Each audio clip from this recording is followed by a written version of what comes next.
This spring creates a unique oasis for life at MPG Ranch. Unlike the other springs, which are piped directly into above-ground tanks, the spring at the corral fills a preliminary subterranean tank formed by a vertically sunk pipe. The pipe creates a 3 by 5 foot cylinder of water, which itself is connected to a larger pool several inches in depth which surrounds the tank. The tank and the pool serve as an ideal nursery for long-toed salamanders. In the pool surrounding the tank, one can find 25 young metamorphizing salamanders. These young larvae were born probably in April or May, and they spend their time socializing around the tank and hunting for tiny freshwater crustaceans. Here is a young metamorph caught in mid-June. It's about 1.5 inches in length. You can see its front feet, the back feet aren't visible yet, and the external gills are retracted. After surveying the surrounding pool, I lifted the lid off the pipe, which revealed the underwater world of some larger metamorphizing salamanders. Here you can see the external gills of one of the larger metamorphs as it swims around the bottom of the tank.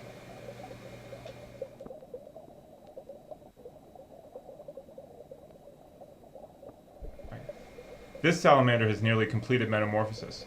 Its coloring is nearly identical to an adult's, and its gills are barely visible.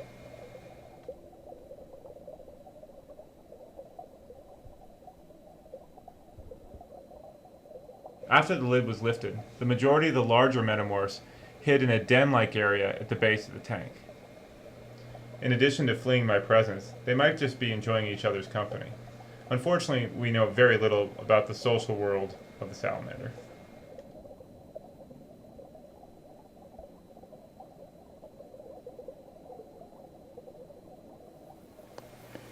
Here you can see I've netted two metamorphs, one much larger than the other. There's a question in regards to why there are such large metamorphs in the tank. The cooler temperatures might have slowed down the process of metamorphosis, and they're probably most likely left over from last year's breeding stock.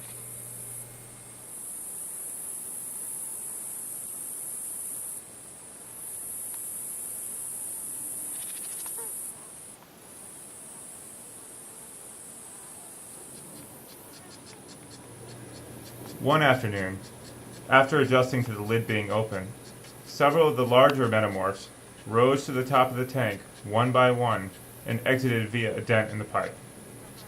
I find it intriguing that a random dent in a culvert pipe can form a gateway within the nursery. The larger metamorphs leave the tank for warmer temperatures and food which is abundant in the surrounding pool. They can more readily avoid predation by quickly retreating to the depths, making them less susceptible to hungry water bugs, shorebirds, and garter snakes, which will readily prey upon the younger larvae.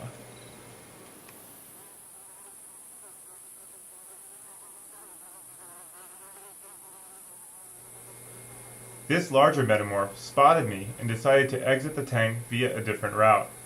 Notice that his head is much broader than the others. There are two types of larvae, typical and cannibalistic. He may be of the latter type, which have wider jaws and more pronounced teeth.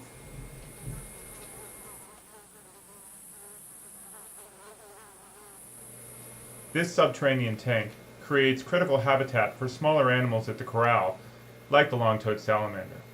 While the above-ground tanks do provide an important water source for larger mammals and birds, other species need shore access to a deep pool, which this culvert provides. It would behoove us to create additional surface-level deep pools at the ranch to increase wetland habitat above the floodplain.